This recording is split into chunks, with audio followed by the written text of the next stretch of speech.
This election is not going to be about small things. It's not going to be about some court decision, a particular law, or what to do about some government agency. This election is not going to be about a political candidate. It's not going to be about Donald Trump. It's not going to be about Joe Biden. Nor is this election going to be about me. This election is going to be about you. This election is going to be about your own vision for your own future, and whether that future is going to be driven by your own values or driven by someone else's values. There are people today in control of our government who impose a set of values that are different from yours, different from mine, different from those of most Americans. The values of this political class reflect an interest in power and control. These politicians maintain control by manipulating fear. Political parties have pit American against American, undermining our most cherished relationships, quite literally destroying families. The ever-increasing overreach of government has stripped us of our personhood, our individuality, and far too often, our very purpose. Our once thriving people, our culture, our nation, has been forced into an abusive relationship with a government that has gone absolutely mad with power.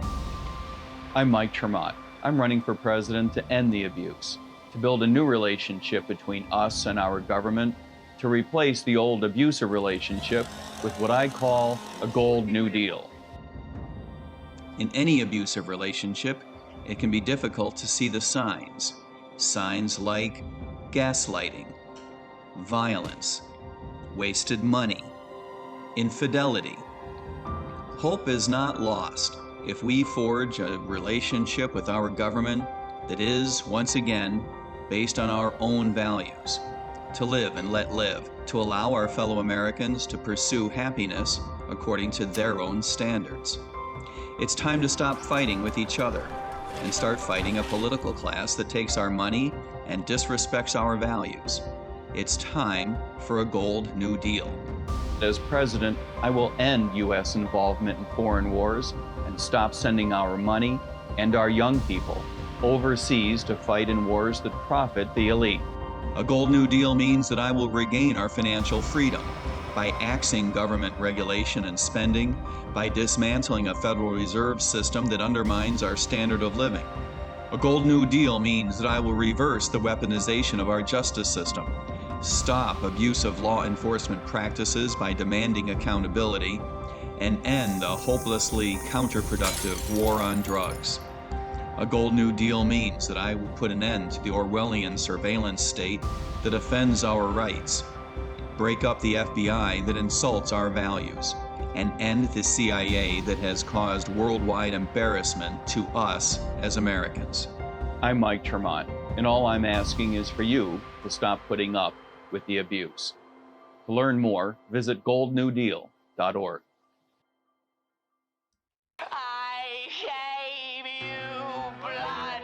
Now, if I don't get elected, it's going to be a bloodbath for the whole.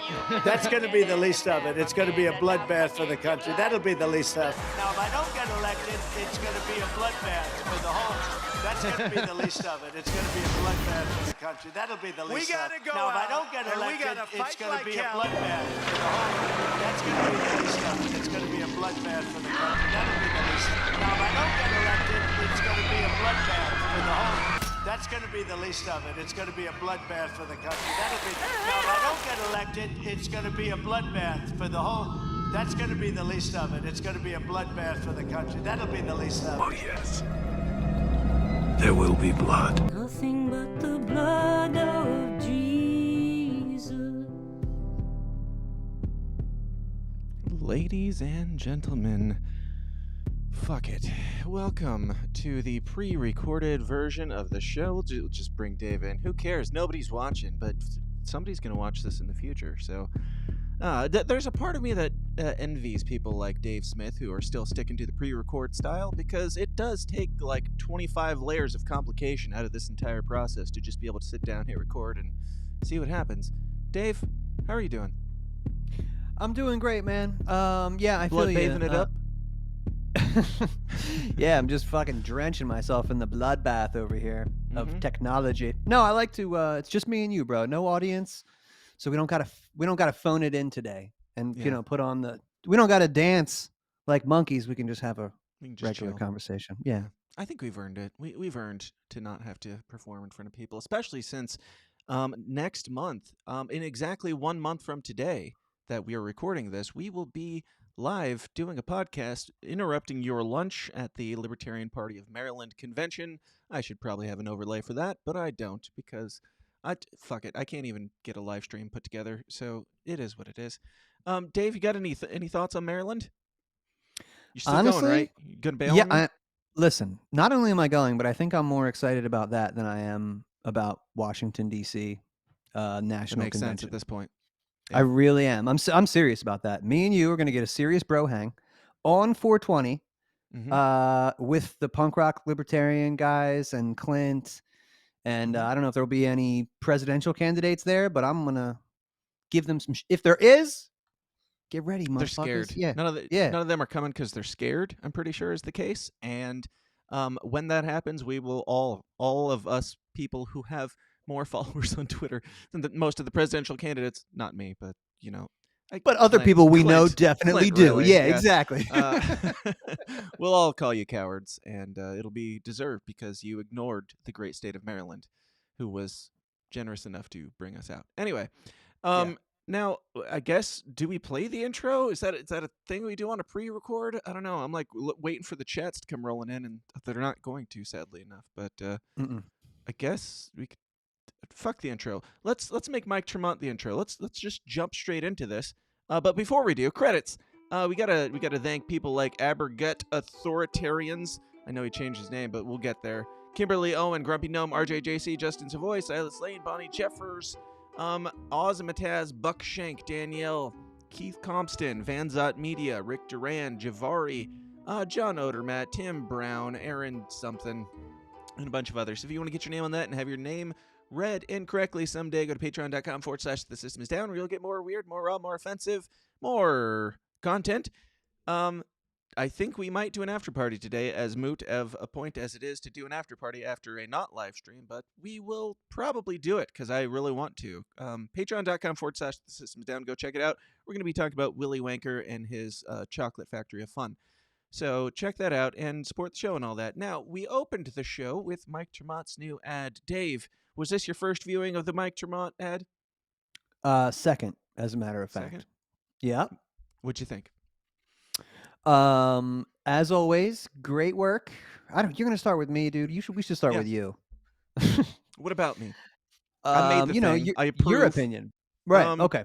I mean, yeah, I approve of the ad as it stands. I know where it started, and I know where it got to, and I'm really happy with where it got to. And that's all I'm going to say on that for the most part. But as I mentioned last week or a couple weeks ago, he did let me leave in things like the JFK assassination, like when they're talking about the CIA and Osama bin Laden and dude setting himself on fire and like shit like that. So like I give Mike Tremont props for allowing me to nudge him to be a little more edgy than he typically would be, I feel like, and props to him for going along with it. And not only did he go along with it, he said some people will disagree with this, and even his team seemed to think that some of the imagery was a little bit much and maybe we should blur it. And I told them, I pushed back even more and said I think blurring it, unless there's a platform that's removing it because of the graphic content, in that case, sure, go ahead and blur it. But if you're blurring it because it offends people or it makes them uncomfortable, that is entirely the point. That is entirely the point of Mike Tremont's words and this message in general, is that people are suffering. You should see it. You should find it uncomfortable. So I do respect him for letting me leave some of those things in there. I would have personally made it shorter, and I did cut it down a bit. But, it's not my campaign, and props to him for letting me get some creative stuff in there and, push him to be a little more fun. Well, I'll say I agree with all that, dude. And yeah, if you're gonna use the imagery, especially of Aaron lighting himself on fire, then Mhm. yeah, I would have, like, you can use that, but I hate when people like will curse on Twitter, but like blur out a couple letters. Like they'll put Yeah. the asterisks in themselves. It's like you Yeah. don't get to just. Did you just censor yourself? Like I what? do that sometimes. It's usually as a joke, but yeah. Okay. Yeah, I mean, I guess there's varying degrees of nuance we can use there, but like, yeah, if you want to say fuck, then say fuck. You know what I mean? If you want to use some imagery that's powerful, don't Right. blur it out. Like what, that's Yeah, just kind of find a mixed different messages. image if that image is too much for you. Like that makes more sense than blurring it to the point that you can't recognize the image. But yeah, Right. they are cool, and they loved the video and told me multiple times that it brought multiple people to tears and whatnot, and thanked me very much. So they were great to work with. Still not voting for you, Mike, but I mean, may the best man win, and good luck to everybody. Now, in other libertarian news, because before we get to a bloodbath here, we got to talk about our own personal local bloodbath in the Libertarian Party, because some stuff's been going down. Dave, you seem to have some disagreements with the Libertarian Party on a certain matter currently. Yeah. So there's this judge ruling that illegal immigrants can carry guns, according to a federal judge. And the Libertarian Party came out in defense of this, saying all gun control laws are infringements, all of them, even when applied to illegal immigrants. We will stand in defense of all of your natural rights all of the time. We are the party of principle for a reason. And the Mises Caucus even said, conservatives coming out in favor of gun control, gun rights, or human rights. Do we need to reiterate how any gun control the right gets duped is support? Okay, you guys need to work on this a little bit. Gets duped into supporting will be used against them. Dave, you disagreed with these. What's your stance? Because this is a fun libertarian nuance that I think is worth exploring. Yeah, man, this is where we can have healthy debate. And I'll admit, like I came in, I didn't know all about the nuance of the Supreme Court opinion and all this stuff when I came in this morning. I was just like, I haven't watched TV or like looked at the news, but okay, I understand what the Libertarian Party and the Mises Caucus is saying, and I can like even with the grammatical errors on the Mises Caucus stuff there, I guess and I've talked to some people since then. I've seen Josh Smith had a good tweet on this that had some nuance. Rechtenwald had a good tweet on this that had some nuance. Michael Heiss. Talked to Heiss today on the phone for a little bit about this specifically. And, I'm one of those guys that's like, bro, I can have opinions and I can certainly admit when I'm wrong. I'm not saying that here. I'll make my case for why I said that. But I think my major disagreement isn't on philosophy as much as it is on messaging.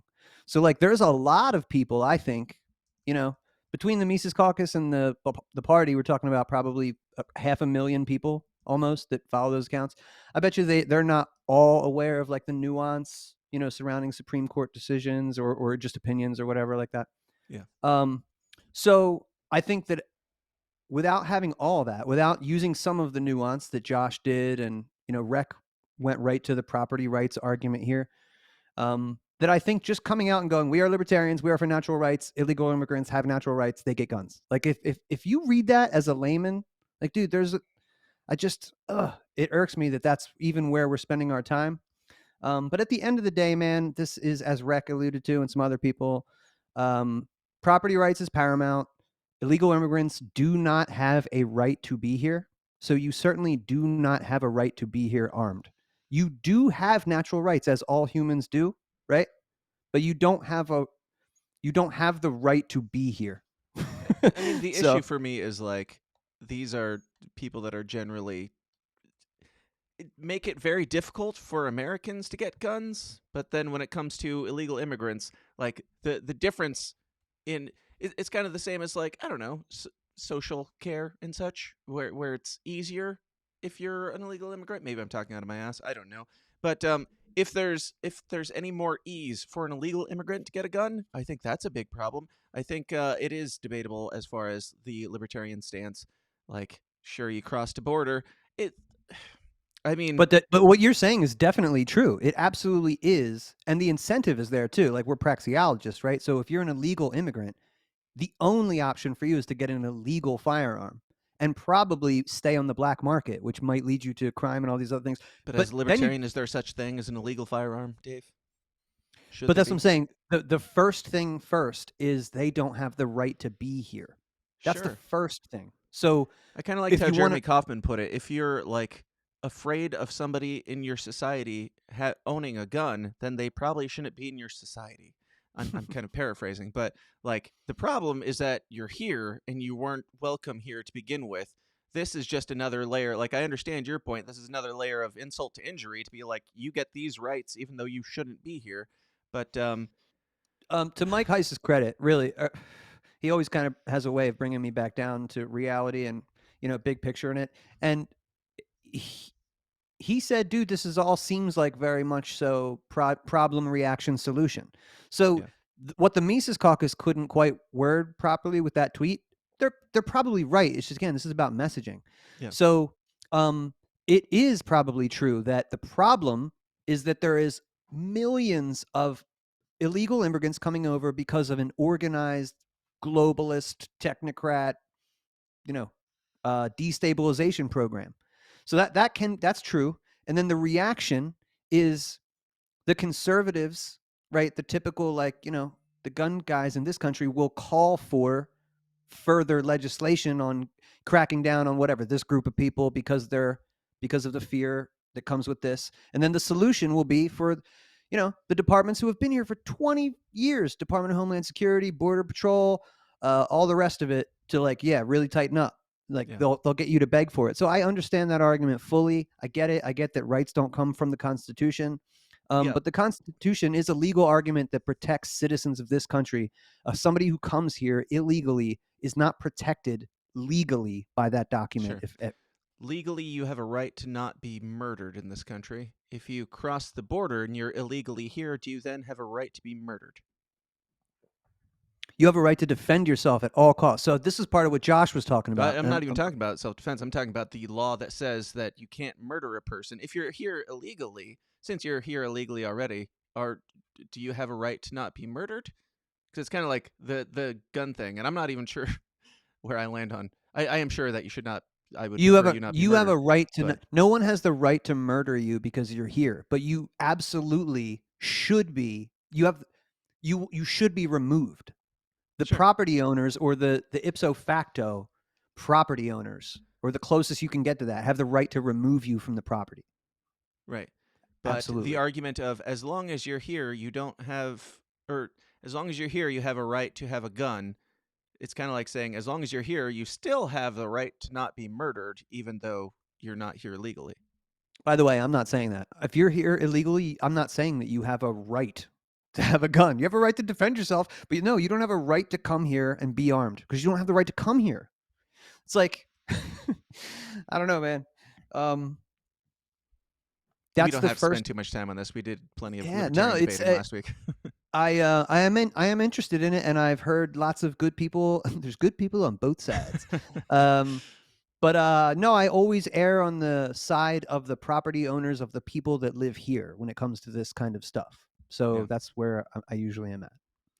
Speaking of debates, so that free and equal elections debate between Chase Oliver, Lars Mapstead, they were our ambassadors in this free and equal debate, where one of the other candidates and also the winning candidate of the debate was at fat socialist. Now, these aren't my words. If you call yourself fat socialist, then I will give you the justice to maintain that title.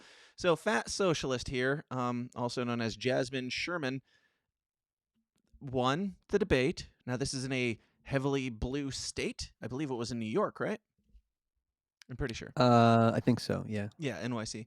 So, I mean, I'm curious your thoughts on this, Dave, because these guys, these two libertarians, went in to a heavily blue state to preach the message of libertarianism, and they lost a debate to fat socialist.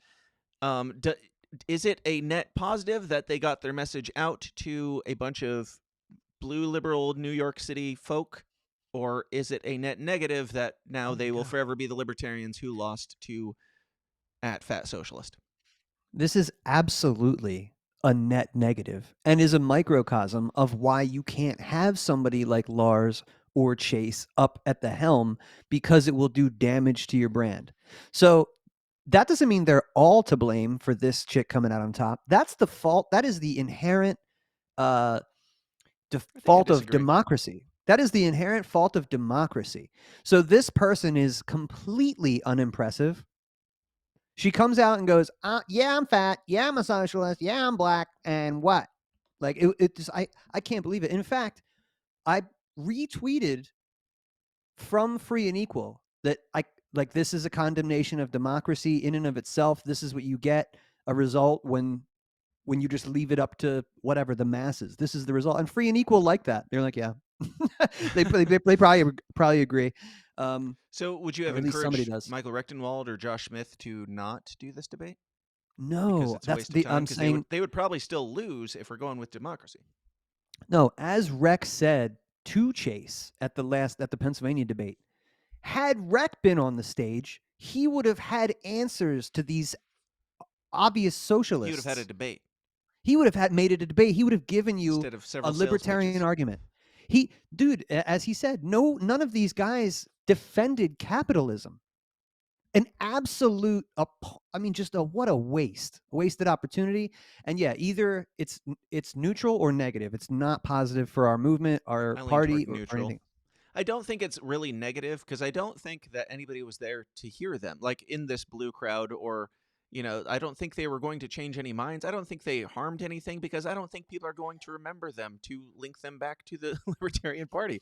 I don't. Bro, we should talk to Christina Tobin. She's been at the head of that. She started that. She's been doing it since at least, I think, Started what? 2012. The debate. She started Free and Equal elections. So she knows all, every couple of years she has Jill Stein on and they do this thing. And obviously she cares very much about that. But she's also had people on like she's spoken with Ron Paul. She's a fan. She's had Richard Gage on from Architects and Engineers for 9/11 Truth. Yeah. She's, cool with those kind of messages. So I'd be really interested to see like what her philosophy is. Like, do you believe in democracy, or have you been swayed at all by the results of this? Yeah, that Be a would be good talk. interesting for sure. Now, if there was like a friend of yours, because so I did this poll asking which is more beneficial to libertarianism: A, debate and lose and forever be the guy who lost the debate to fat socialist, but get to share your message with a crowd of leftists, or B, stay at home. And stay at home won by 57% to 43%. Stay at home was the winner.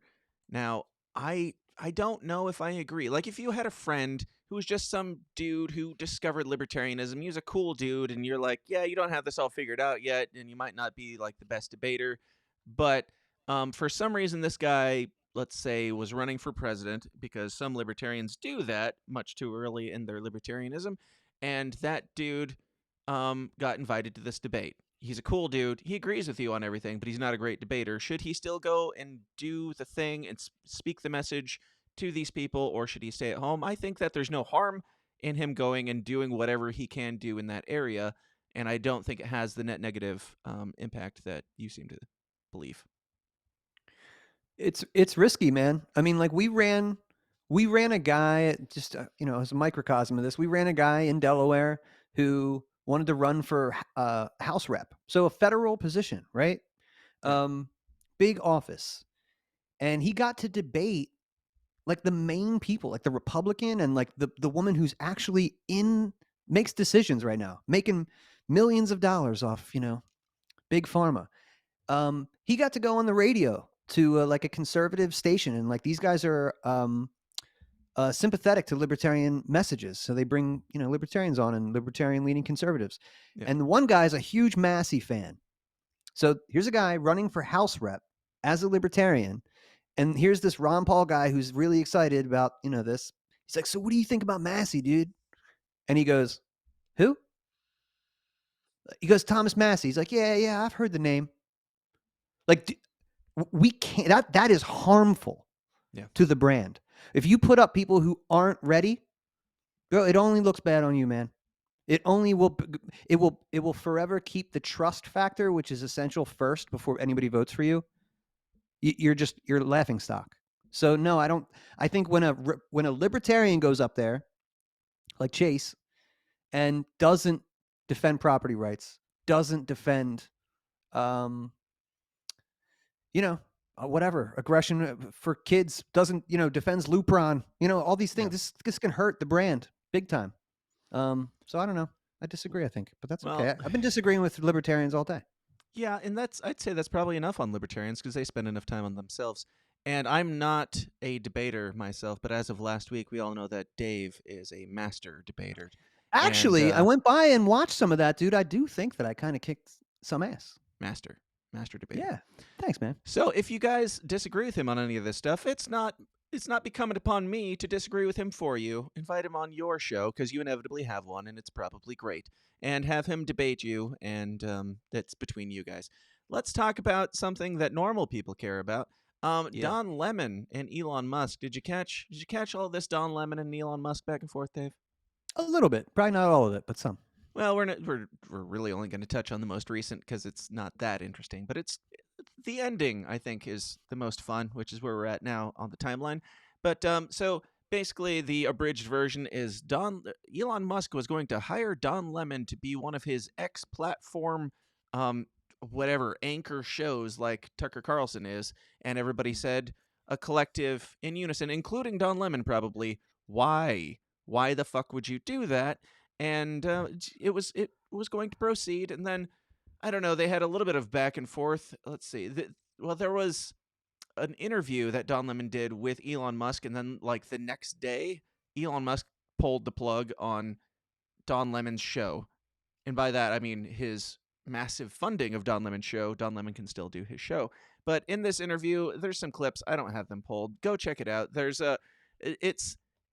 I've watched bits and pieces of this thing, and it just feels like Don Lemon no longer has an earpiece in because he's just kind of making it up as he goes. But the Don Lemon Elon Musk interview, I've noticed on Twitter, is kind of a Rorschach test for which timeline you currently exist on, because some people seem to think that Elon Musk was just perplexed by these deep theological questions like, I don't know, just shit about DEI and why can't... Like, Don Lemon seemed to have trouble wrapping his brain around what a hypothetical is in the field of DEI in medicine. So Don Lemon took it as you're asking for... I wish I could fucking find it. There's really no point in me trying to explain it. I'll see if I can find it while we talk. But they had some back and forths, and some people seem to think that Don Lemon crushed this. I thought it seemed like Don Lemon no longer has his earpiece in, and Elon Musk is autistic and kind of awkward. That's not him stuttering for information. He's thinking for a second, which Don Lemon should try some more. Did you catch any of the clips, Dave, or any of the back and forth between them there? Just one where Don Lemon was pushing him a little bit, like, a 30-second clip where... Yeah, nothing too crazy, but he seems to think that he was fired because, I was being a journalist and pushing him, and he doesn't want to get any criticism from a real journalist. Right. That was, yeah. Let's play, let's see. All I had pulled up for the link, I was running very late today trying to figure out technology, and all I had pulled up was the entire, hour-long interview, which will not do us much good right now. Let's see, just to pull up a clip here. You recently called content moderation, though, a digital chastity belt. Do you think that you believe that X and you have some responsibility to moderate hate speech on the platform? I think we have a responsibility to adhere to the law, and we have a responsibility to be transparent about when things are shown, why they're shown. That's why we open source our algorithm. I think once you start going beyond the law, now you're putting your thumb on the scale. And we don't want to put our thumb on the scale. It doesn't concern you that hate speech has gone. Research shows that it's gone up on the platform since you took over. That's not concerning to you? I believe that is false. In fact, the research that I've seen says it went down. The study from the Institute of Strategic Dialogue found that anti-Semitic tweets doubled from June 22 to February 2023. One study reported that as many as 86% of the posts reported for hateful content remained up after being reported. Hate speech on the platform is up. So what they will typically do is they will count the number of posts, but not count the number of views. So what matters is, was that post given answers? That promotes hate and violence and ultimately leads to killing. You don't feel you have any responsibility not to do that? When the people who are doing it admittedly are saying there's articles all the time that lead to violence and killing. Don't they? Shouldn't they? Like, you're applying a differential standard to. But that would never be in mainstream media. These types of images, that type of language, those things would never be. We'd never. And when I was. This is too long. Doesn't the buck stop with you? I mean, you're John, I have to say, choose your question carefully. There's 5 minutes left. Okay, but so the same question you want to ask. Same question is, you said that they are killing the company, but you're the head of the company. The buck doesn't stop with you?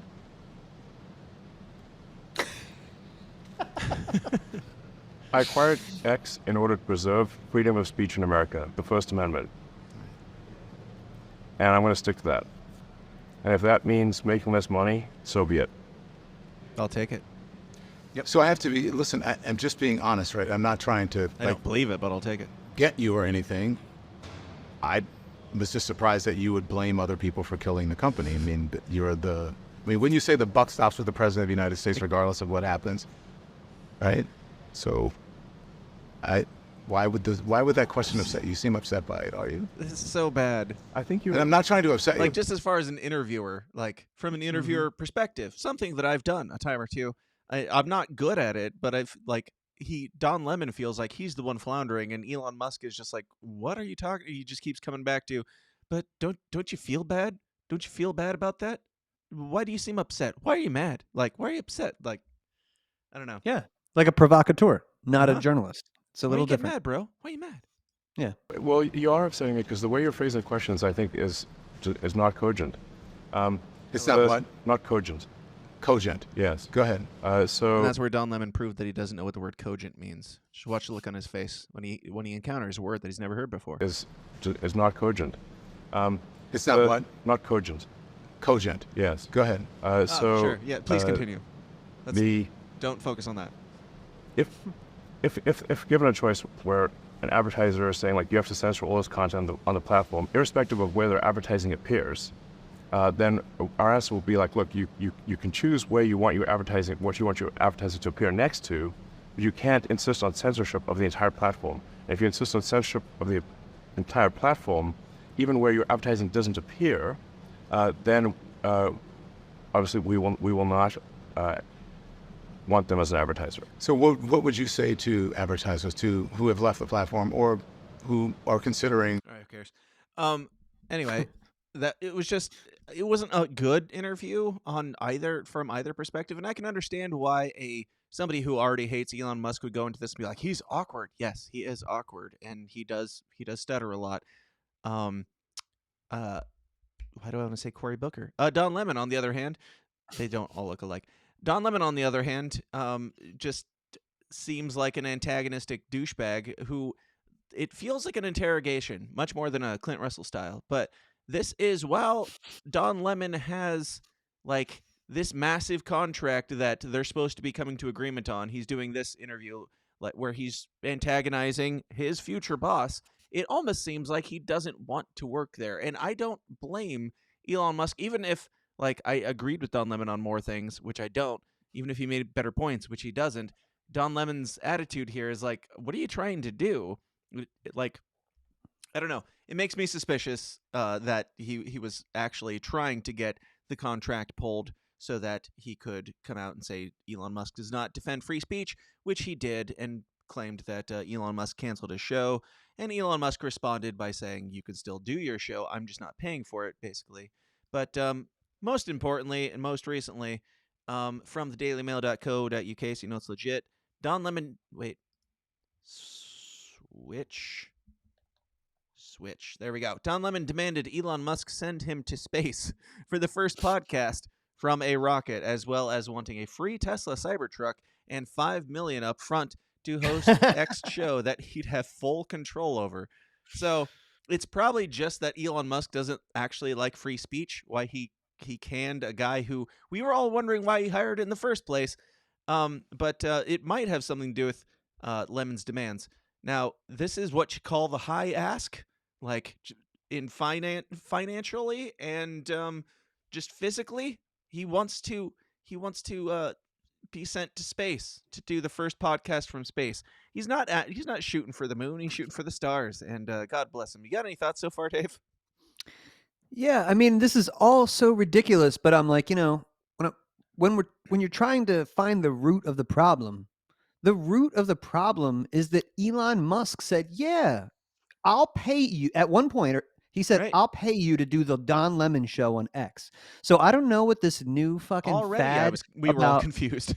Yeah, Without the space podcast. But Patrick Bet-David just brought on Chris Cuomo. Like, what is Yep. this fad of like, based motherfuckers bringing in corporate fucking propagandists and COVID lockdowners to like rehab their image? It's like, this is your fault. So I hope, it's cool that he came in and he got fired, but like now you let the vampire in your house, bro. Why the fuck would you let invited him Don in. Lemon in? Yeah. Yeah. Elon Musk said, even though I think Don Lemon is a pompous fool who spouts nonsense, he is still free to upload his show to X and will receive advertising revenue. Yeah, it is like, I wasn't sure if I was going to bring up the PBD Cuomo thing. Still waiting to see how that pans out, but same. Like, I've heard Cuomo on there. I heard when Cuomo was on PBD the first time for his first interview, I was like, oh, this is going to be spicy. And then they just palled around for an hour and a half, and I was like, am I the crazy one? Is Cuomo not that bad?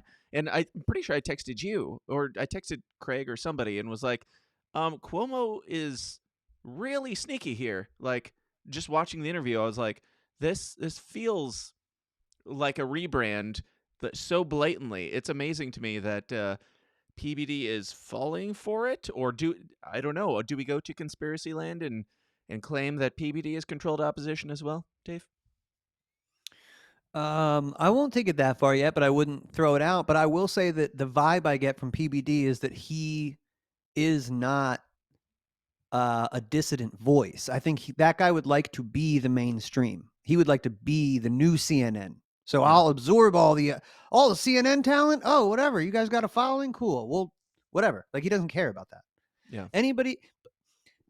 I hate to sound like whatever, so like a stick in the mud, like so hardline, but no, there is no room at all for trying to rehab a COVID lockdowner like a Cuomo.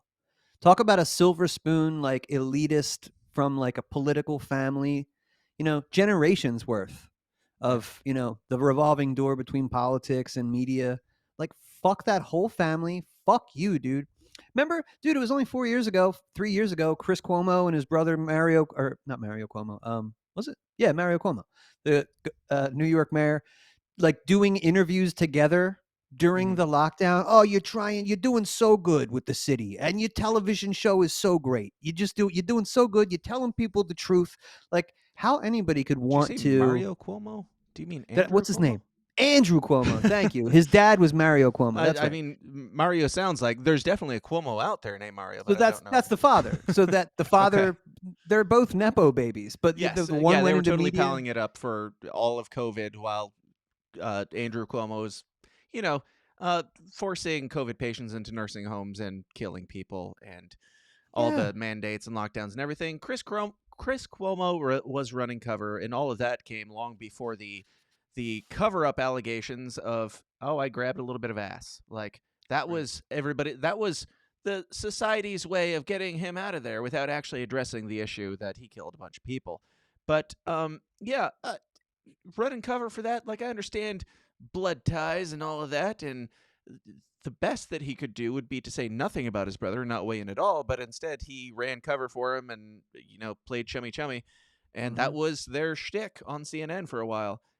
I feel like if PBD is actually making a concerted effort in taking this man at his will, or at his word, that he is, I don't know, a changed man, which he isn't really saying.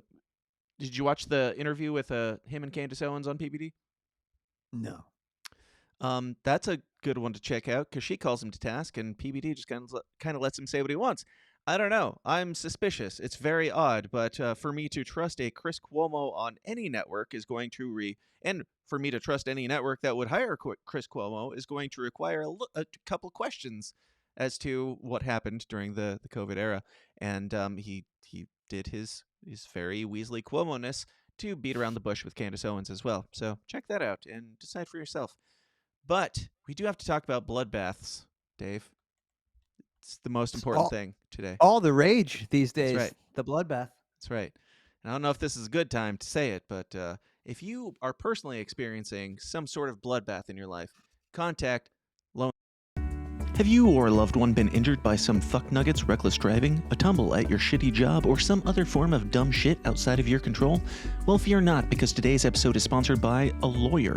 Lone Star Injury Attorneys is an award-winning personal injury law firm that achieves maximum results for its injured clients. Max the Axe is not just a lawyer, but a hardcore Mises Caucus libertarian and also a big supporter of this show and all of our bullshit. Max is the best personal injury lawyer in Texas, but don't judge him by his occupation or location. Max is an avid defender of liberty and justice in whatever state you got fucked in. If you've been injured and your ass needs saving, go with the pros at Lone Star Injury Attorneys. Visit LoneStarInjuryAttorneys.com or Google Max the Axe. Consultations are free and you don't pay a single dime unless you win. Once again, go to LoneStarInjuryAttorneys.com and get your ass covered. Now, if I don't get elected, it's going to be a bloodbath for the whole. That's going to be the least of it. It's going to be a bloodbath for the country. That'll be the least of it. Now, if I don't get elected, it's going to be a bloodbath for the whole. That's going to be the least of it. It's going to be a bloodbath for the country. That'll be the least of it. Now, if I don't get elected, it's going to be a bloodbath for the whole. That's going to be the least of it. It's going to be a bloodbath for the country. That'll be the least of it. Now, if I don't get elected, it's going to be a bloodbath for the whole. That's going to be the least of it. It's going to be a bloodbath for the country. That'll be. Now, if I don't get elected, it's going to be a bloodbath for the whole. That's going to be the least of it. It's going to be a bloodbath for the country. That'll be the least of it. Oh, yes. There will be blood. Nothing but the blood of Jesus. All right. Yeah, I'm not sure if that's too far, but we're back. Oh, time for the bloodbath. Before we get into the bloodbath and the most pressing matters of our time, I do want to take you back just a couple weeks because we haven't touched on the news in a bit. That is not it. That is not it. I want to take you back just a couple weeks because we haven't really done the news in a while. We've been too hung up on libertarians, and we still gave them the first half hour of this show. But Robert De Niro in this conversation with Bill Maher, I think, is a good way to segue into bloodbath talk. Vote for Trump, and you'll get the nightmare. Vote for Biden, and we'll be back to normalcy. The guy is a total monster. And anybody, I don't understand it. I guess they get behind that kind of logic. They want to fuck with people, screw them, because they're unhappy about something. He's such a mean, nasty, hateful person. I never play him as an actor because I can't see any good in him. Nothing. Robert De Niro would never play Trump as an actor because he doesn't see any good in him. Mm. Can you think of any unsavory characters that Robert De Niro has played? I don't know, God. mob bosses and murderers and shit. This is actually really bad acting right now. Uh-huh. That's the ironic part. Uh-huh. Nothing at all. Nothing redeemable in him. And we have to, and whoever the people are who want to vote for him, and they look like intelligent people around there. For some reason, it can't be. It cannot be. If he wins the election, you won't be on the show anymore. He'll come looking for me. There'll be. If Trump wins the election, Bill Maher will no longer be on his show, and Donald Trump will come looking for Robert De Niro. Any thoughts so far, Dave? I think that there's probably a boatload of blackmail on this guy, probably involved in some kind of human trafficking. Probably both of them. Let's be honest. Yeah. If I had to guess. We don't have any evidence, and this is all just parody. So, thank you, YouTube. Things that happen that none of us can imagine. That's what happens in that kind of a dictatorship, which is what he says. Let's believe him. Take him at his word. He's a sociopathic, psychopathic, malignant narcissist. He is a dangerous person. And we have to people realize, I have a lot of people, this audience, but the people who somehow think he's going to be the answer to their prayers, whatever those are. Did you know God him knows. when as fellow New Yorkers? Never wanted to know him. Never wanted to. No. You must have He crossed. was an idiot. He's a brilliant actor. He's malicious. Also, he's an idiot. He's stupid. I wouldn't want to know him. He's dumb. I don't know. Like, I hate when these motherfuckers make us do anything even remotely close to supporting Donald Trump. But from fight like hell to very fine people on both sides, things that are blatantly, flagrantly clipped out of context. And now we're to the point of Robert De Niro saying that Bill Maher will be dragged out of his office and Donald Trump personally, single-handedly will come looking for Robert De Niro. Because why? Do they not remember Donald Trump was the president for 4 years and nobody was dragged out of their studio? Like, do they think, okay, let's give him benefit of the doubt. Say that Donald Trump is pissed off to the point that he is ready to go drag Robert De Niro out of his home, Bill Maher out of his studio. Why would that be? If that were true, that extreme hypothetical, if that were true, why do you think that would be? Is it because you've been calling him a monster and a tyrant for the last forever when he's not in office? He was in office and none of that happened. But for some reason now it's going to be the apocalypse again. And we heard leading into the first Trump regime that it was going to be this kind of mass hysteria, slaughter, and not to blow my wad early, but bloodbath. Dave, any thoughts? Yeah, I don't think that. I mean, he might be an idiot. He's a good actor, Robert De Niro. But we've talked about like what influencers do, and actors, singers, dancers, all this. Your first obligation is to influence on behalf of the regime. Like if you want to go to the Oscars and you want to get the fucking Martin Scorsese movies and stuff like that, then you do the influencing on behalf of the regime. So like that was just so over the top. Like he couldn't even say, if you're of average intelligence, when he asked him, oh, did you ever want to meet him? Like Bill Maher is a guy who hates Trump, but he just was like, asked a normal question. Oh, did you ever want to meet him? Because up until 2016, he was, favored by people. He had the #1 show on NBC, in case people have that short term of a memory. So like it wouldn't be out of line to be like, oh yeah. I don't think Bill Maher asked if he wanted to meet him. I think he asked if he ever met him, and he said, I would never want to meet him. I never wanted to. Right. Instead of being like, oh yeah, like we ran in, both were in New York for 30 years and like he's been at lots of the same, instead of just being honest, I've always hated him. He's always been an idiot and he's a racist and he wants to be a dictator. It's really remedial. It's really bad. And I mean, it's so unbelievable that he never even crossed paths, just because he knew from the get-go that this guy that was beloved until he ran for president was so bad. It reminds me of, did you watch the RFK on Andrew Schultz's show recently? No, just the clip my friend Jen sent me, him talking about Epstein Island. Yeah, yep. I saw that part, yeah. Yeah, I mean, like, I still don't trust him, but as far as any celebrity has ever given any response to any Epstein allegations, his was by far the best, because he was just like, I was rich. They were rich. I crossed paths with Bill Cosby. I crossed paths with Harvey Weinstein. I crossed paths with Jeffrey Epstein. Meanwhile, we've got Robert De Niro, who's like, I would never, ever meet Donald Trump, the beloved billionaire that was in all the rap songs 10 years ago. I would never meet him because he's such an idiot. Yeah. Yeah. Yeah, I don't think that that's his opinion. I think he's doing that on behalf of somebody, some group, something. Yeah. Also, it is worth a note that Robert F. Kennedy Jr. admitted to flying on Epstein's plane. Now, do with that what you want. Back to Donald Trump. This is the context of the bloodbath quote that has been spiraling into mass hysteria with people dying in the streets. Mexico has taken, over a period of 30 years, 34% of the automobile manufacturing business in our country. Think of it. Went to Mexico. China now is building a couple of massive plants where they're going to build the cars in Mexico and they think that they're going to sell those cars into the United States with no tax at the border. Let me tell you something to China. If you're listening, President Xi, and you and I are friends, but he understands the way I deal. Those I love you, bro. Monster car manufacturing plants that you're building in Mexico right now And you think you're going to get that? You're going to not hire Americans, and you're going to sell the cars to us now? We're going to put a 100% tariff on every single car that comes across the line. Whether you agree with him or not, he does talk like a fifth grader. I'm not going to be able to sell those cars if I get elected. Now, if I don't get elected, it's going to be a bloodbath for the whole. That's going to be the least of it. It's going to be a bloodbath for the country. That'll be the least of it. But they're not going to sell those cars. They're building massive factories. So it's going to be a bloodbath, is what they chose to clip out of context.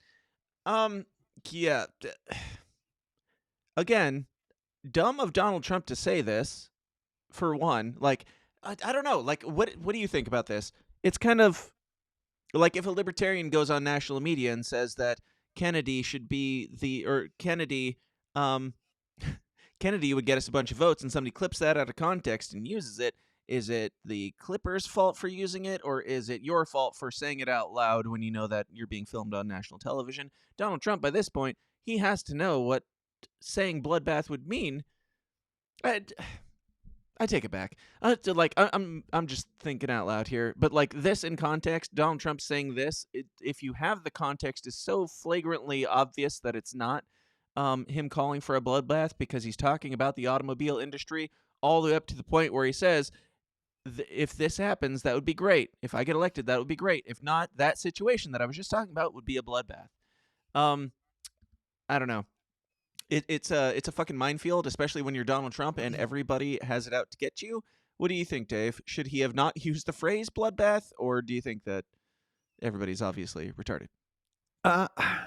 I'm unsure, man, and I don't know, but I tend to like lean towards the esoteric part of this.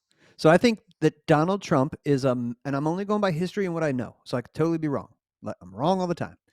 But I think Donald Trump is a master, like Jedi level, kind of like witch or warlock, in essence. Like he knows how to work the TV more than anybody. I saw Michael Jackson, old video from him going, guys, when you hear the song and like the chorus comes on and they like repeat it, like there's one level where like, you know, it's on the radio and people sing it. But then like if kids sing it, right, then they're singing it in their head.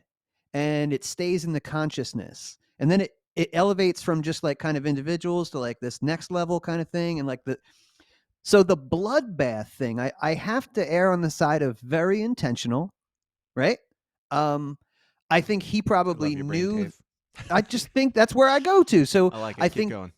When I see hashtag bloodbath all over everything for days and days and days, I think that's kind of just, you know, getting it in there. A little bit of repetition, bloodbath, bloodbath, bloodbath, bloodbath, bloodbath. Comes from Biden, comes from Trump, bloodbath, bloodbath, Comes bloodbath. from us now. Now we're talking about it. We're elevating that signal. Yeah.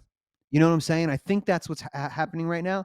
I don't know. I try to keep my head out of that kind of shit, but I feel like it was intentional. I saw that the Biden campaign put out a full ad based on that clip that doesn't mention We're getting the there. fucking. Yeah. Okay, cool. I'm We'll glad get you there. know about that. Yep. I'm not surprised that you're on it, but yeah, no, this feels like a definite fucking, you know, like a seance or something.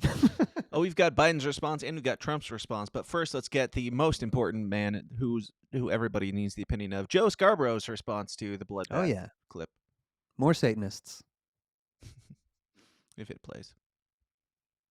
Not even Twitter can handle this much bullshit. Come on now. Come on now. We're going to put a 100% tariff on every single car. Going to be. And they cheer.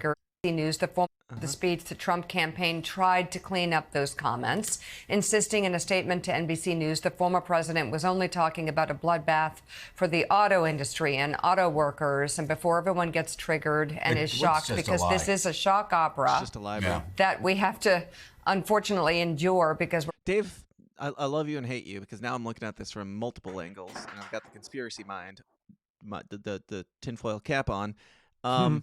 Because I'm like, these guys are stupid for calling this guy out, and they are stupid for calling this out in the way that they are. But I think, yeah,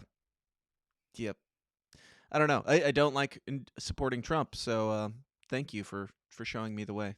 constantly shocked by what he says, but don't let that shock, don't let that trauma let you forget what you're hearing. Bro, this bitch is talking. And Bloodbath is on the screen, and she's going Don't shock, forget.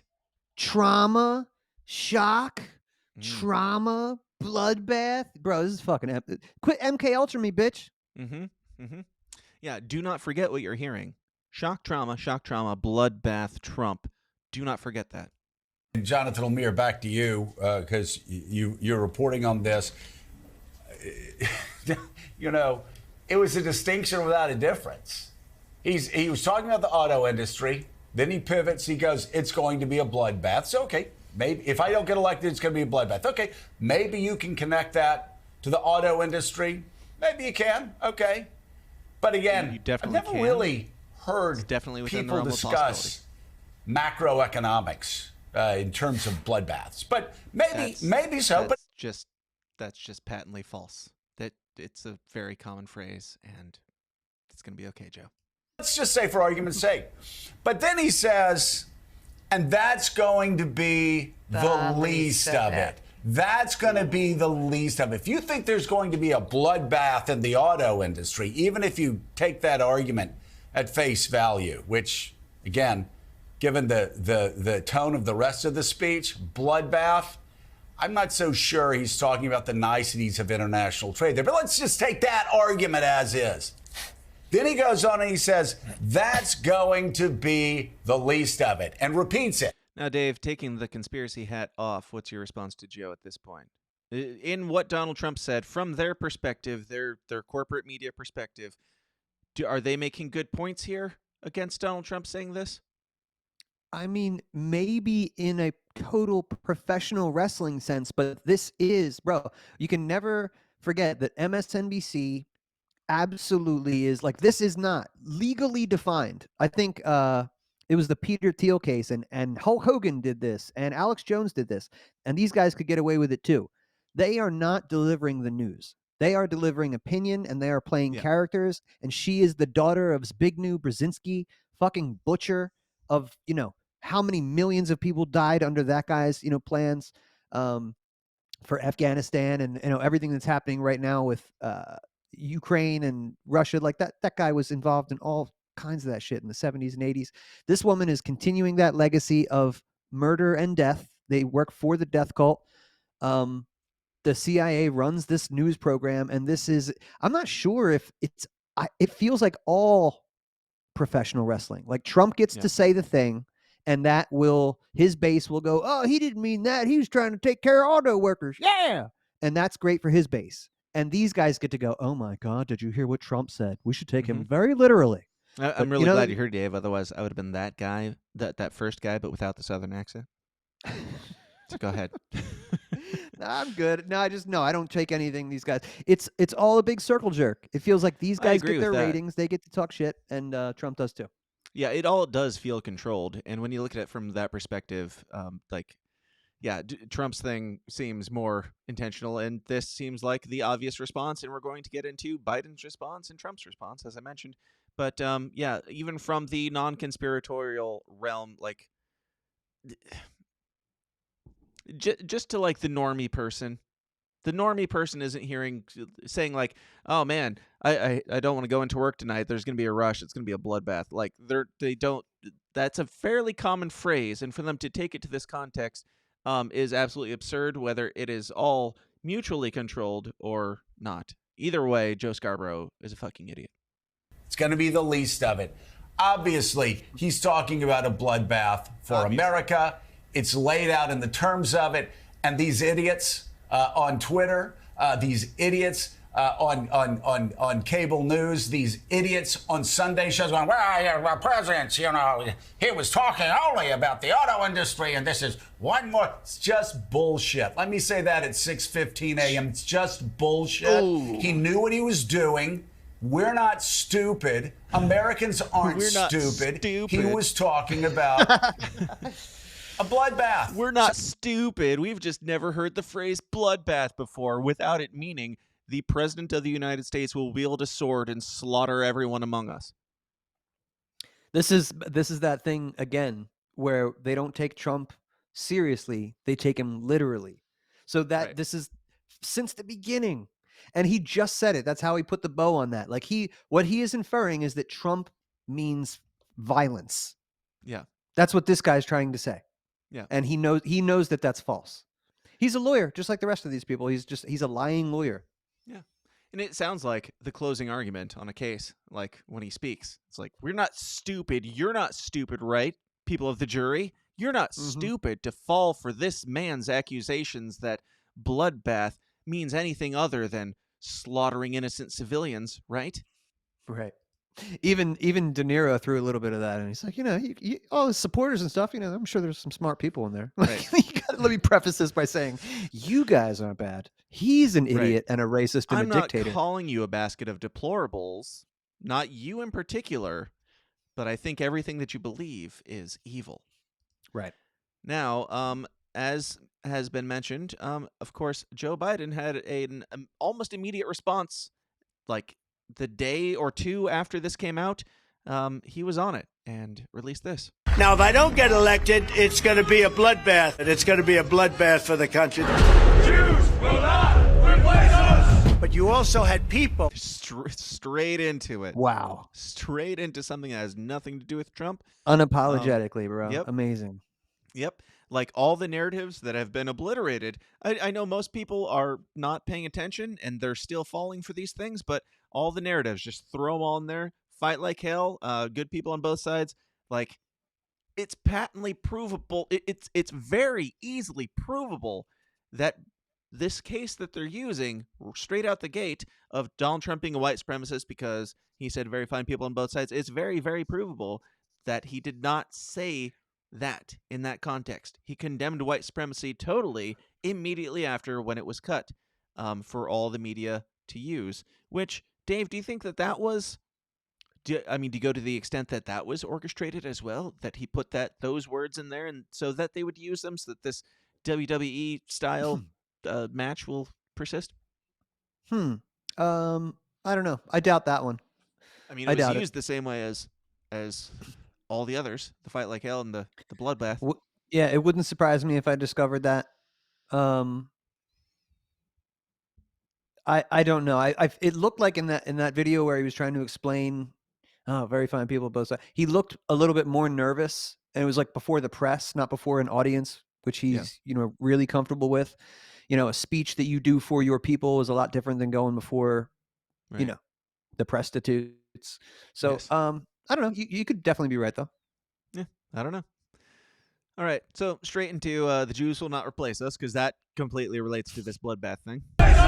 But you also had people that were very fine people on both sides. Are you willing to condemn white supremacists and militia groups? Proud Boys, stand back and stand by. Please rise for the horribly and unfairly treated January 6th hostages. I mean, yes. Yeah, that part I agree with. Thank you, Joe Biden. Stop making him look cool. And commutations of January 6th defendants. Yes, absolutely. Tell your supporters now, no matter what, no violence. And it's going to be a bloodbath. Like, all they needed was that fraction of a second. It's going to be a bloodbath. That's all they need to make this ad immediately, like the day after Biden and Harris. We're still sticking with that narrative as well, that Biden and Harris are going to be president. And I'm not suggesting there should be, but there's nothing illegal about doing, that's not, you can lie and you can infer stuff. That's politics. I mean, fucking Ron DeSantis was using AI generated images in attacks on Trump in his ads. So that's not any better. Yeah.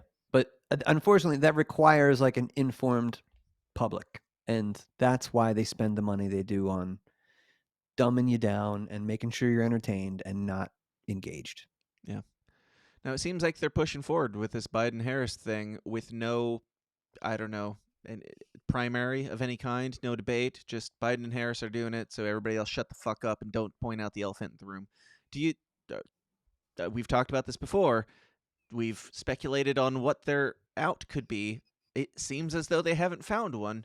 Do you think that's still the case? Are they just pushing for Donald Trump to be the president and to make him into this,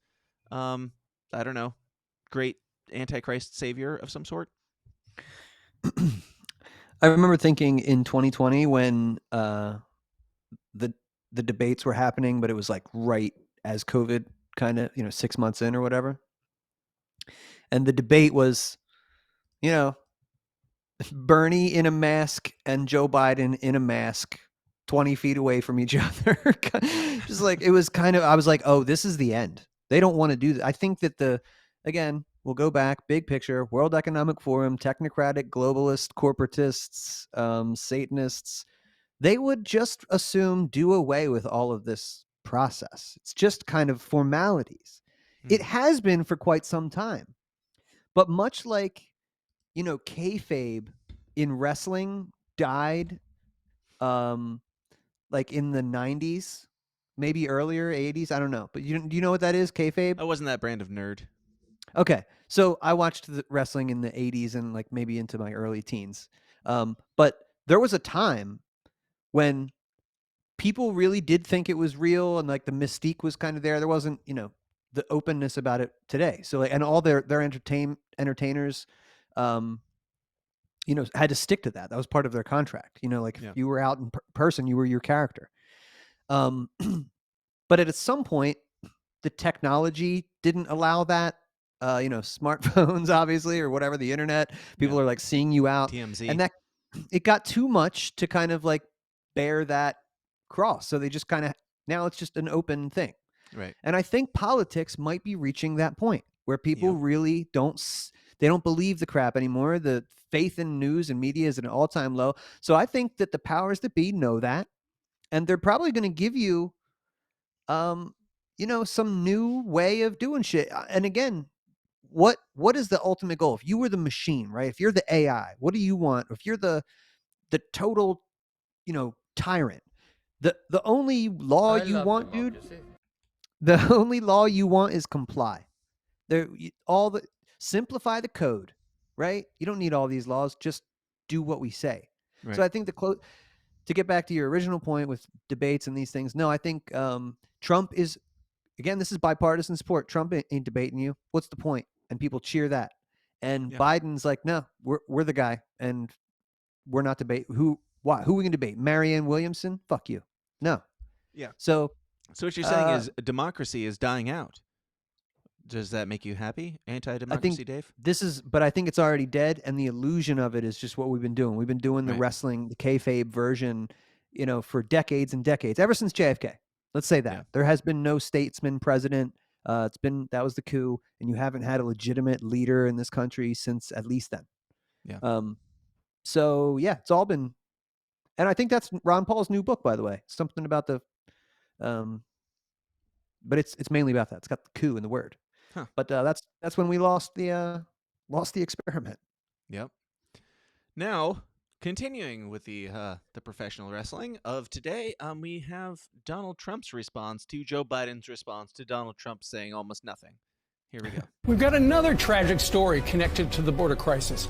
Travis Wolf was just one day away from celebrating his 12th birthday when a woman who was in the United States illegally from Venezuela crashed head-on into his family's Jeep. Church teacher accused of abusing several children in Montgomery County, Maryland. Tonight, immigration officials tell us he was never supposed to be in the United States in the first place, and he had already been deported twice. Palm Beach County deputies arrested 3 undocumented immigrants in Lake Worth Beach on sexual battery charges. According to the arrest affidavit, the 3 suspects, all from Guatemala, abducted a local woman along the street and threw her inside a truck. Authorities say the men drove off and stopped at a nearby intersection where they sexually assaulted her and filmed it. The leader of a Colombian street gang, Los Antanas, has been arrested in Texas, where he was seeking asylum. Colombian authorities confirmed that he was one of the 7 most wanted murderers in Colombia's capital. A woman accused in Mexico of several murders and body dismemberments, even removing victims' hearts, is arrested in El Paso. The FBI says Pineda was known for extreme brutality, dismembering bodies, removing hearts, and placing the hearts in front of Santa Muerte statues.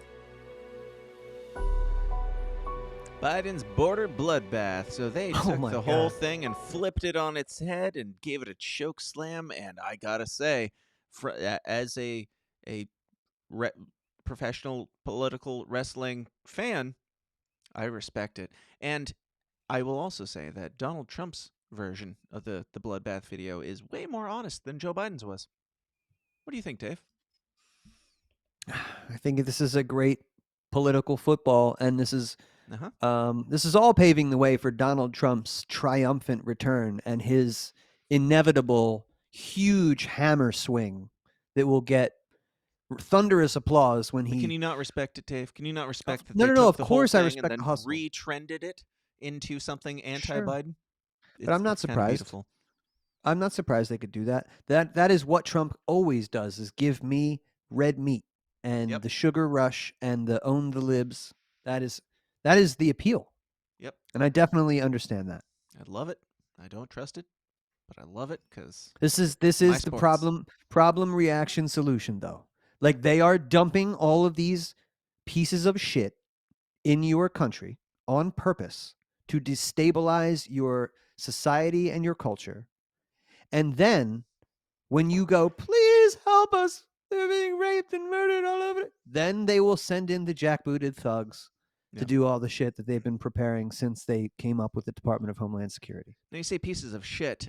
In some of the headlines for this Donald Trump bloodbath thing, they read like Donald Trump calls immigrants not human or something like that, and then ...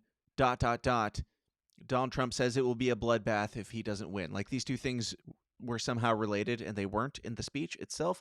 So Donald Trump was saying like these literal rapists and murderers.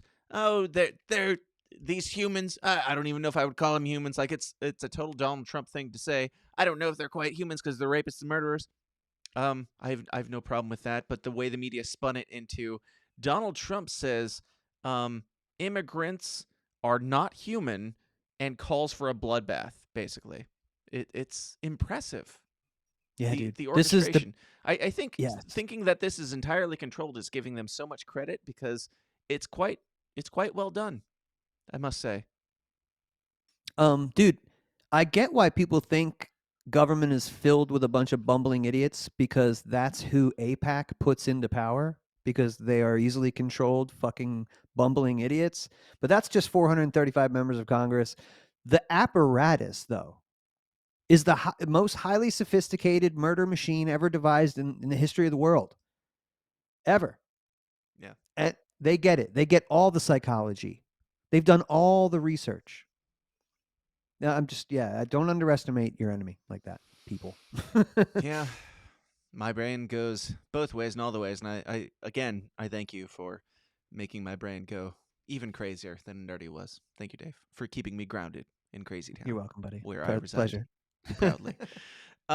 Now, speaking of the political world wrestling trade federation, or whatever we're calling it, the sports continue because back over a bit to our neck of the woods, allegedly, Robert F. Kennedy Jr. made an announcement about an announcement that is going to be made soon, and I want to discuss it because that's where we're at in politics, and I can't really hold it against him because it is my job to make the trailer for politicians and to utilize the hype of the social media. So good on him for playing the game well, but this whole Rand Paul did it too, but it was a little bit closer. His announcement about his announcement and his announcement, I think, were like a day or two apart.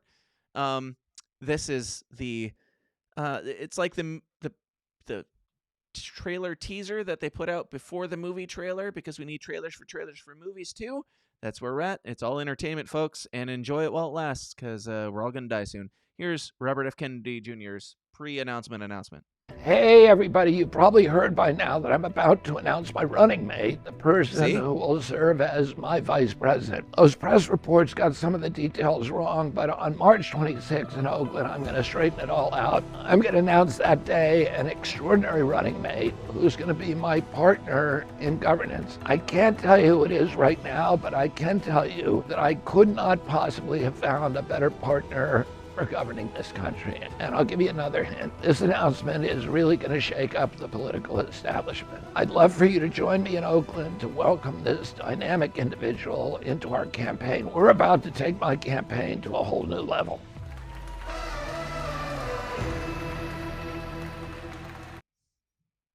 Nah. Yes. Great use of that, bro. So what we know is that he's gonna make an announcement about his candidate or his running mate. And before we give our thoughts on it, I want to get some random guy on Twitter's thoughts, because I just stumbled across this and I found it funny, and so I'm gonna share it. Derek Mondelli says, which blue check mark, so you know he's legit, says RFK is 100% going to win the presidency, and you will agree after seeing his VP pick. I figured it out a few days ago. There is no better pick. It doesn't exist. No hints. To which I said, me too, totally. Me too, I totally know too. And it's so good. I'm just not going to say it until right after he announces, but just know that I know, and when you know what I know, just know that I told you so. QAnon for RFK is what we're working with here. Dave, any thoughts on the pick? Is it Dave Smith? Obviously, it's Dave Smith, right? Well, we covered that pretty heavy the other day. That would be no, it's not going to be Dave Smith. But if it were, I would vote for that ticket, and y'all can suck it. I would do that. But I wonder who it is, man. I feel like it is not going to be a partisan Democrat or Republican. So Tulsi Gabbard could still be the one. Yeah. I honestly don't know why he isn't working with Cornel West, who has almost like 2 million follows on Twitter, and and a little bit more of a bridge to the Libertarian Party, I think, like for future use. Right. Do you think he'll pick somebody who's more liberty leaning, or do you think he'll pick just a Dr. Shiva? There's some independents out there running for president. I don't know. What do you think? I mean, Tulsi would make a lot of sense, frankly, because she got the same shaft that he did. How about Bernie Sanders? Because he got the same treatment as RFK too. Just because you're an outcast doesn't mean you're all in the same camp. Would you support? I don't see it. Would you support it? I would not support that. No, I would not either. You don't see it. Why? Just because of COVID? They don't disagree on much else. That's a big one. Bernie's still, I think, wearing masks when he goes out in public and stuff. And I think he's had his time. That's probably a big part of it too. He's an older guy. He should be chilling. I don't know if he needs to be doing another major campaign. And I think that these guys, they tend to think like, all right, if I'm the guy, I don't want to be overshadowed by I don't need extra baggage, or I don't know. Yeah, I don't see that. I mean, Tulsi would be extra baggage for the same reasons, but I think, Tulsi would make a lot of sense for him because she went over to the Republican Party and he went. But Tulsi is very much more, she can ride the line a lot better than Bernie. Like Bernie is a hard line, almost communist, whereas Tulsi's like, no, I understand, like the classical liberal argument. She's a constitutionalist, but she's also, if you had to she doesn't want to fight. Go ahead. Sorry, go ahead. Yeah, she doesn't fight dumb wars, but she will fight some. Like she's a dove on some stuff, but like, she's kind of America firsty a little bit. So I don't know. Like I think RFK has some of that overlap appeal too. As defected Democrats, I do think that team up would make a lot of sense. Is there anybody else that you think, or if you had to put money on who it would be, that he thinks it's such a huge announcement, and some of the QAnon folks seem to also agree that it's going to not only shake things up, but it's going to win him the presidency. Is there anybody that you think? Two questions. Anybody that could change you to vote for Kennedy aside from Dave Smith, and anybody that you think could legitimately win him the presidency? Just via our discussion last week, this would depend on who the Libertarians put up. But yeah, you could, if honestly, if it like say it's Tremont or Chase or something like that, and this guy gets Tulsi, I'll just take that as a referendum on the duopoly, and I will vote for the Independent Party and give the middle finger to the duopoly and the Libertarian Party simultaneously, because they both deserve it. But no, that like he could probably do better, I guess. Rand Paul would be cool. Thomas Massey would be great if he wants to go that route. That would be amazing. Would you vote a Rand Kennedy ticket or a Kennedy Rand ticket? Yeah, yes. Probably wouldn't even wait for the Libertarian Party to endorse that ticket. I'd probably just endorse that ticket. I can't say as I can strongly disagree with you. Depending on what the Libertarian Party does. Yeah. Yeah. That's I really mean, good. That's really I'll good. take it. I'll take it over the others. But Rand Paul, yeah. I don't see Rand Paul going against his own party. Yeah. I don't think that he's that Paul. Sure. So, but that would be neat. To be able to get his message out to that many people, or Dave Smith's message out to that many people. Yeah. Pretty neat. Well, there's somebody else who has been dipping his toe back into the political waters on Tucker Carlson. Mr. Ron Paul. I've not watched the interview, so I can't actually comment on it yet. But Ron Paul went on Tucker Carlson. Have you caught any of this, Dave? I have not. Yeah, Tucker put out 15 minutes, and then he put out the rest on his site, which I'm not sure if that's behind a paywall or not, but I watched the 15 minutes, yeah. Yeah, how'd he do? He's almost 10 years older than Biden, and he is more cognizant and aware and knowledgeable and intellectually curious and just the absolute greatest living American. Just would you now that you know how spry he is, even at his old age, if Kennedy said, "I'm bringing Ron Paul on as my VP ticket," sure, he's old, but he's doing okay. Would you support that from a personal standpoint? Would you want him to put himself through that? Of course. Yeah. You would want him to abuse himself like that, Dave? Bro, you're talking about a guy who does the Liberty Report every week. He's still doing this shit. He still goes for bike rides. And he could technically, certainly as vice president, do just, pretty much from home. You know what I mean? Sure. Just be on the phone ticket. it in Yeah. and be better than everybody else. Certainly better than Kamala Harris on a good day.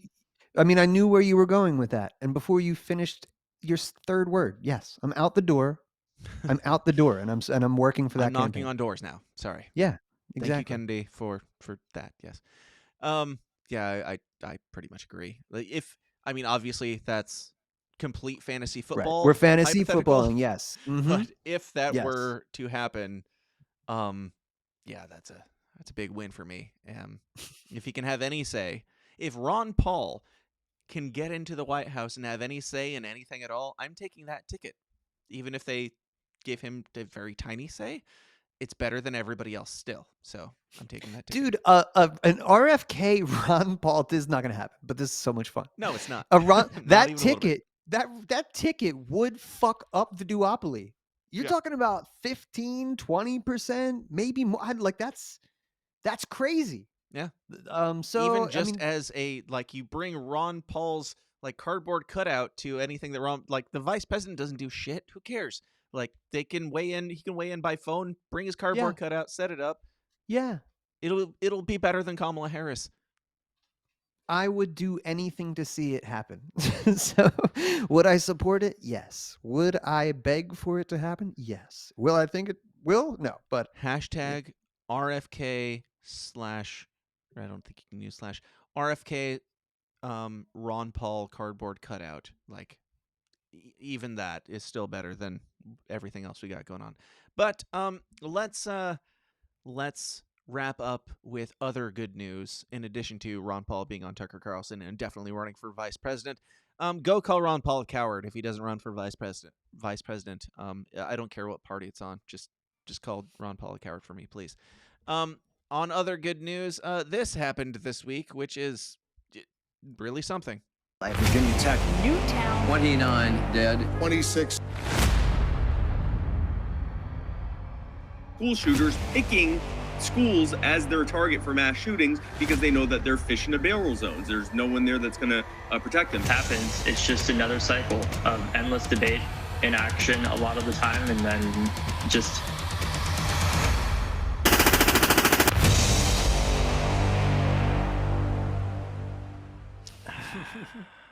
My God. Thank you, Hell timeline. Yeah. Thank you, timeline. Okay. So for the audio listeners, Spike Cohen is set to debate David Hogg, the survivor of one of the school shootings. I don't remember the name of it. But on gun control in America at Dartmouth College on April 10th. And I think there's discussion to be had here before the debate. Do you think that it would be more valuable for Spike Cohen to be currently running for president on the Libertarian ticket, Dave? Or is Spike Cohen doing the Lord's work in his own way? No, it would be more valuable if he was running for president. But I am very excited about this on the level that you are. But he could be doing this kind of stuff every week. But this is huge, and I'm so grateful. Yeah. Yeah, anytime Spike gets on a mic, we're blessed for that. Yeah, I also want to point out my post on this. Not even the longest of bike rides will save him from this bloodbath. I didn't get specific on that, but I thought it was worth a chuckle.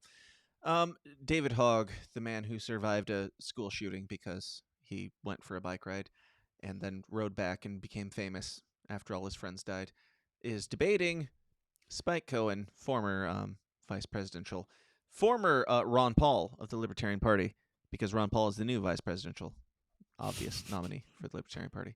Former Ron Paul, Spike Cohen, Ron Paul's predecessor, is debating David Hogg on gun control. Now, Dave, do you have, I don't know, any thoughts on how this will go? Is this, will this sway anybody's opinion, or is this just shouting into the void again? Good question, dude. If anyone could do it, it's Spike. If anyone could reach maybe some of those people that are in that kid's age group and brainwashed by this bullshit, it's Spike. So like I said, I'm very grateful for this. It's cool that it's happening. I don't know much about that kid. I've seen his tweets. I've seen some of his videos. He seems like, again, like he knows his role, and that is influencer on behalf of the David regime. Hogg? And that, yes, he knows what his role is. He'll never change his position. He'll never change his position, even if he changes his mind, because this is his job to be this guy. This is your role. I've trolled Mr. Hogg a time or two on Twitter, but yeah.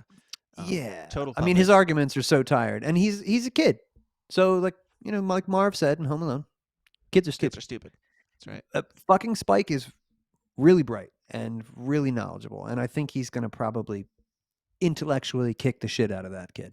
Now, if it was Chase Oliver or Lars that were offered the debate between them and David Hogg, should they do it or stay home? Well, for them, who are trying to elevate their own names, they should do it. I would plead with them to not. You think it would not be worth either of them debating? Even Chase, though, is good on guns. So hell of a lot better than David Hogg. So I say go for it, either of them. Right. Yeah. I guess, that's a good call on that single issue.